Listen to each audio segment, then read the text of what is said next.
ఎవరు ఇంటి లక్ష్మియో అక్కడ ప్రారంభం.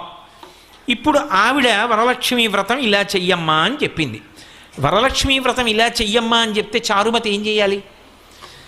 భర్తను లోపలికి పిలిచి, ఏమండో రాత్రి లక్ష్మీదేవి కల్లోకి వచ్చింది, మన ఇంటికి వస్తానంటోంది, వ్రతం చేయమని చెప్పింది, ఈ సంబారాలు పట్టరండి, ఎవరన్నా అడిగితే చెప్పకండి, ఎందుకోను ఏదో పని ఉంది, మా ఆవిడ ఏదో చేసుకుంటుంటని చెప్పి తెచ్చేసేయండి, అందరికీ తెలిసిపోతే వాళ్ళకు కూడా లక్ష్మీ కటాక్షం వస్తుంది అనుకోండి. అందనుకోండి, ఆవిడ చారుమతి కాదు, మహాస్వార్థపరురాలు. మీరు చారుమతి వృత్తాంతం వరలక్ష్మీ వ్రతం కథ చదివినప్పుడు మీకు ఒకటి కనిపిస్తుంది. చారుమతికి లక్ష్మీదేవి కనపడి చెప్తే చారుమతి చేసిందా, చారుమతి ఇతర ఇల్లాళ్లతో కలిసి చేసిందా? అందరితో కలిసి చేసింది ప్రదక్షిణం, అందరికీ ఆమె ఆభరణాలు. అంటే తనకే ఉండాలన్న లక్షణమా, అందరికీ ఉండాలన్న లక్షణమా? ఆ సద్బుద్ధి మొదటి లక్ష్మి. అది ప్రసాదము. ఈ ప్రసాదమునకు హేతువు పాత్రత. ఈ పాత్రతగా చెప్పడమే వరలక్ష్మీ వ్రతం యొక్క కథ.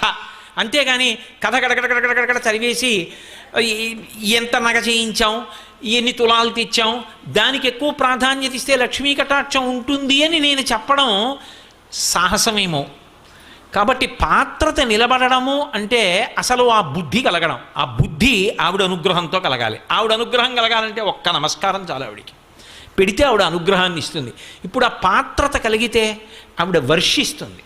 ఈ ప్రసాద బుద్ధి పోయిందనుకోండి, ఇన్నీ అనుభవిస్తూ ఒక రోజున ఇవన్నీ నేను సంపాదించినవే, భగవంతుడన్న వాడి స్థానం పోయింది అక్కడ, ఆవిడ అనుగ్రహం ఇంత పైకి ఎత్తింది అని అనలేకపోయాడు. అనలేకపోతే ఆవిడ ఏం చేస్తుందంటే, నువ్వే సంపాదించావు కదూ, ఏది నీ ప్రయత్నం చేయి వస్తుందేమో అంటుంది. ఇప్పుడు సిరిదా వచ్చిన వచ్చును సలలితముగ నారికేళ సలిలము భంగిన్, సిరిదా పోయిన పోవును కరివెంగిన వెలగపండు కరణిని సుమతి. అప్పుడు బుద్ధి చెప్తుంది.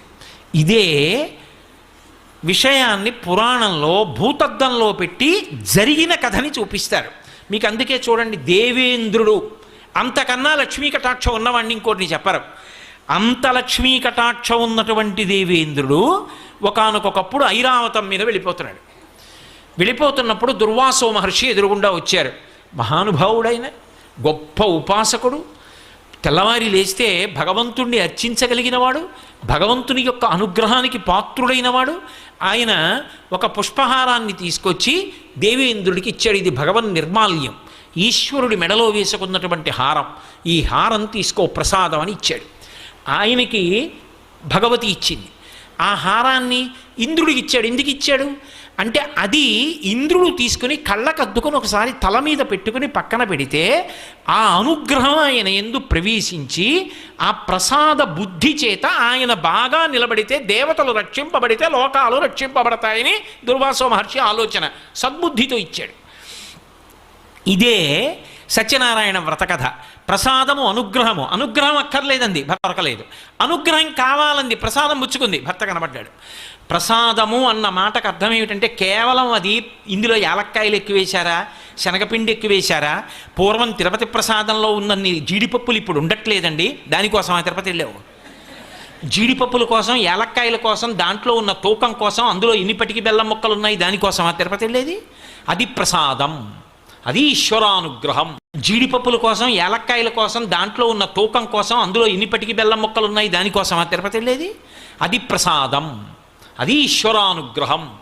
అంతేకాని దాని మీద వ్యాసాలు రాయడానికి, దాని మీద శల్యశోధనలు చేయడానికి కాదు అది. కాబట్టి ఇప్పుడు అది అనుగ్రహం లోపలికి పుచ్చుకున్నావు, అది 6వ వంతు మనస్సుగా మారుతుంది. ఆ మనసులోంచి దరిద్రాన్ని పోగొట్టుకోవడానికి పరిష్కారం కూడా లోపల నుంచి ఆలోచనగా వస్తుంది. ఈశ్వర ప్రసాదం తింటే అందులోంచి ఆలోచన వస్తుంది. ఆ ఆలోచనే సమస్యని పరిష్కారం చేస్తుంది. మళ్ళీ శాంతి పొందావు. ఇప్పుడు దుర్వాసో మహర్షి ఇంద్రుడికి ప్రసాదం ఇచ్చాడు, భగవంతుడి మెడలో వేసిన హారం ఇచ్చాడు. ఇప్పుడు ఆ హారం వేసుకున్నాడు, మెడలో వేశారు, ఉంచుకోవాలి, లేదా చేతికి ఇచ్చారు, తీసుకుని కళ్ళకెత్తుకుని వాసన చూసి తల మీద పెట్టుకుని పక్కన పెట్టాలి. ఎవరు తొక్కని స్థానంలో దాన్ని ఉంచాలి. ఇంద్రుడు ఏం చేశాడు?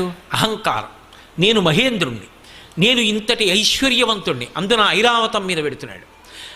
ఐరావతం మీద పెడుతున్నప్పుడు ఇటువంటి ఏనుగు ఇంకొకడికి లేడు, దీని మీద పెడుతున్నాడంటే ఇంద్రుడు పెడుతున్నాడని గుర్తు. అటువంటి నాకు ఓ పూలదండోటి పట్టుకొచ్చి ఇచ్చాడు, అది కూడా వాడిపోయింది. ఎందుకని భగవంతుడి మెళ్ళలోంచి తీసి తెచ్చినటువంటి మాల, ఈ మాల పెద్ద విషయం ఏముంది అని తీసి ఆ ఏనుగు కుంభస్థలం మీద పడేశాడు. ఇప్పటికీ మనం చూడటల్లా దేవాలయంలో భగవంతుడి మెడలో హారం తీసి వచ్చిన వాళ్ళకి ఇస్తే వాళ్ళు తీసుకెళ్ళి కారుకు కట్టుకుంటారు. ఇంద్రుడు ఏనుగు మీద బారేయడానికి ఎక్కొచ్చిన కారుకి భగవంతుడి మెడలో ఉన్న హారం కట్టుకున్న వాడికి ఏమిటి తేడా? ఒకటే. కాబట్టి ఇప్పుడు ఏమైంది? ఆ ఏనుక్కి ఏం తెలుస్తుంది? ప్రసాదం ఏనుక్కి తెలియదుగా. అది తొండం పెట్టి లాగింది పూలహారం, అది తినదది. కాబట్టి అదేం చేసింది? దానిది చాంచల్య బుద్ధి, అది కింద బారేసి కాలుతో తొక్కింది. చూశాడు దుర్వాసో మహర్షి, ప్రసాద తిరస్కారం చేశావు, నేను తెచ్చినది ఏమిటో నీకు అర్థం కాలేదు. ఏ ప్రసాదాన్ని తిరస్కరించావో దాని ఫలితం నీకు లక్ష్మీ కటాక్షం ఉండకూడదు, భ్రంశమైపోవాలన్నాడు. లక్ష్మి సముద్రమునందు కలిసిపోవుగాక అన్నాడు. అంతే, ఇంద్రుడి యొక్క లక్ష్మి అంతా వెళ్ళిపోయింది. ఇంద్రుడి లక్ష్మి వెళ్ళిపోయింది అనడానికి గుర్తులు చెప్పాడు ఇంద్రుడు వచ్చి గురువుగారి దగ్గర. ఆయన ఏం చెప్పాడంటే, మొదటి మాట ఏం చెప్పాడంటే, దేవతల యందు ఉత్సాహము నశించిపోయింది అన్నాడు. ఇది మీరు బాగా పట్టుకోవాలి. ఇప్పుడు సముద్రంలో లక్ష్మి వెళ్ళిపోతే ఇంద్రుడు ఏం చెప్పాడంటే, ఉత్సాహం పోయింది దేవతల్లో అన్నాడు. అసలు ఐశ్వర్యములకన్నిటికీ కూడా ప్రధానంగా ఆలంబనం ఎక్కడుంటుంది అంటే ఉత్సాహంలో ఉంటుంది. ఒకసారి వస్తుంది, ఒకసారి పోతుంది, ఒకసారి కష్టం వస్తుంది, ఒకసారి సుఖం వస్తుంది. కానీ ప్రయత్నమునందు ఊంచుకుని నిలబడగలిగిన వాడెవరో వాడు మాత్రం జీవితంలో విజయాన్ని సాధిస్తాడు. అందుకే మీరు చూడండి, ఎప్పుడూ కూడా భగవంతుడి దగ్గరికి వెళ్ళి శ్రీ సూక్తం చెప్పినప్పుడు పూర్తి చేసేటప్పుడు ఒక మాట చెప్తారు, సిద్ధలక్ష్మీర్ మోక్షలక్ష్మీర్ జయలక్ష్మీ సరస్వతి శ్రీర్లక్ష్మీర్ వరలక్ష్మీశ్చ ప్రసన్నా మమ సర్వదా అని చెప్తారు. 6 లక్ష్ముల్ని చెప్పింది వేదం. ఈ 6 ఉన్నటువంటి ఆదిలక్ష్మి నన్ను అనుగ్రహించుగాక. ఏవి 6 రూపాలు? నే చెప్పినవి కావు, శ్రీ సూక్తం వేదప్రోక్తం, వేదం చెప్పిన లక్ష్ములు. అవి మొట్టమొదటిది సిద్ధలక్ష్మి, మోక్షలక్ష్మి, జయలక్ష్మి, సరస్వతి, శ్రీర్లక్ష్మి, వరలక్ష్మీశ్చ ప్రసన్నా మమ సర్వదా. నా యందు ఎప్పుడూ అనుగ్రహమును కటాక్షించుగాక.